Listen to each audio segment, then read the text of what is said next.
Should I use you as a model, or should I just talk about it as an upside down? Let's do both. Okay. Because what's the best thing about like when you get two yoga teachers together? all the information. Exactly. It's like different body types and like different biases, and we work on different areas. Yeah, true. So we think about things naturally in a different way, you know, like as much as we try not to, and work on as many different connections within the body. Yes. I suppose we always have our own bias, so if we both explain how we, we need to just make it like a conversation. Because you were asking me about the Manju Joyce workshop, and that was all teachers. Yeah. And it was the first time I've been on a training course, and it was all teachers. Oh, really? And it was fantastic because, like, not only did I learn from Manju and his assistant, but also from like all the other teachers there, and not only just from like being taught as a student, but also like teaching and like understanding the benefit of all the other teachers. So so if you just pop into downward facing dog first, and we'll talk about some alignment for it, and maybe you can demonstrate how you see a lot of your students practicing it when they come to their first class. Okay. So are we on? Okay. So this is our kind of, I hate to say it, ideal down dog. And it's not because of the straight legs, it's because of this nice straight flat back. So if the hamstring's a little bit tighter, it's just about softening the knees. And if the shoulders are a bit tight, it may look a little bit more like this, and we are aiming just to get the ears and the biceps in alignment. However, when people first tend to come to yoga, you obviously see a teacher up there, quite long hamstrings, heels flat on the floor, and that's what they try to replicate. Not to mention that it's a really weird pose to ask someone to get into, an upside down V shape. So I do tend to see a lot of this, which is what I call a plank pose with the bum really high. I don't know if we can even do it, but it's a hell of a lot on the arms and a hell of a lot on the legs at the same time. I don't think I can. I see this quite a lot, especially with men. Oh yeah, But it's when they manage to get their heels down, but the arms are long. It's quite a... You see, I think that almost looks okay. Doable? Yeah. I'm trying to straighten my legs and then round. I know, that's what I mean. I can't do it wrong. It's all the really training. Tight, the hamstrings are really tight, then it'll be like here. Yeah. And like I see this. But then also almost like you're doing a plank as well sometimes. I see a lot of like it's really kind of flat more bums. like a plank. So here, if your hips are tight, I'd say like bend the knees a lot and then just try to open up the shoulders. Absolutely. Even if they're tight and they don't let you go all the way down here like you were demonstrating. Yeah. Here just on that way. Oh, completely. But people are so reluctant to soften their knees because they want straight legs. I think that's the thing. Yeah, because straight legs. So I think maybe because you can see the legs, right? Yeah. So a lot of this, all this. Yeah, which we're not really going to be able to move very easily from this position, I guess. It's hard. We feel like we need demonstration. But yeah, it's okay to be tight in the shoulders, but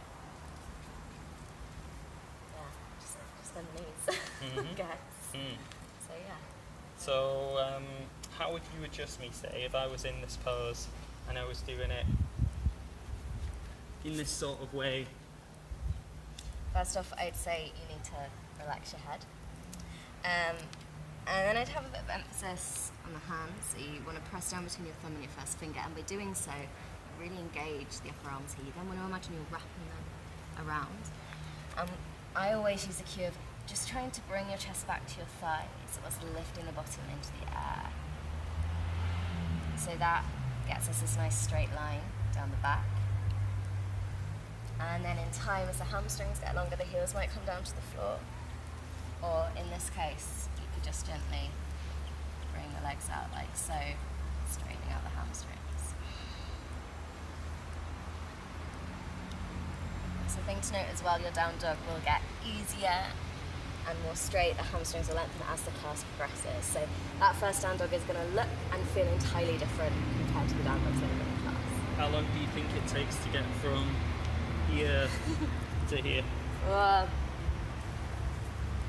That's an open-ended question and a half, isn't it? Practicing 1 time a week, average body type? Years. 10 years, maybe. Like, it's not... It's a long journey. Yeah, big time. There's a lot of actions in it, isn't there? And I say this all the time as well, you know, especially when I demonstrate my down dog, I say this is a downward facing dog of a person that is naturally flexible, that has been practicing yoga for 10 years. Yeah. So don't expect your downward facing dog to look like this, and don't aim for that. Can I throw some little extra ones in Yeah. there? Something that I've been working on Please. in my down dog. Yeah. Please take downward facing dog. So what I loved about your adjustment coming back here through the legs is that it encourages the thighs to rotate outwards. So you have this external rotation of the hips as you lift them up towards the sky. And what is great about it is to get that action, we really work on quad strength. So by this lifting of the knees, you can obtain that grounding and then start to work really deep into the hip flexors here and lift them up. And then when you feel that this is tight here underneath the hip bones, then that's your mula bandha at work really, because you get that sense of lengthening across the glutes and opening the tailbone up towards the sky. Now with your propensity to back bending, I know to do this. this is like the sort of Dharma style of downward facing dog, which feels really nice. It's a real big opener for the shoulders. Yeah, However, when we start to move into stabilizing our handstand, for instance, we're using armpit bandhas. So if you feel that you're rotating your fingers inwards, so as if you're turning 2 jam jar lids towards each other with the fingers grounded. So ground down through your fingertips and resist the mat by rotating inwards on the palms. Okay, now with that inward rotation at the forearms, see with the upper arms if you can rotate them outwards and draw the shoulders further apart. Now what do you feel here? Armpit bandhas. Armpit Didn't even bandhas. know there were bandhas in your armpit. There's bandhas everywhere. Whoa. So now get this sense that everything is scooping up from the ground and going up through and lifting out of that center line. So similarly with that action of drawing the thighs outwards, you're kind of taking that extension around the upper side body as well and lifting up through there. So this is another approach to downward facing dog which has different benefits. It's strengthening and lengthening in the core, but also strengthening the latissimus dorsi and preparing us for handstanding. So jumping forwards and backwards in Ashtanga yoga is really benefited with this style of downward facing dog. And you can feel that there's a whole load of work happening in it as well. Yeah, I feel like I'm lifting it on. Take a rest in child's pose.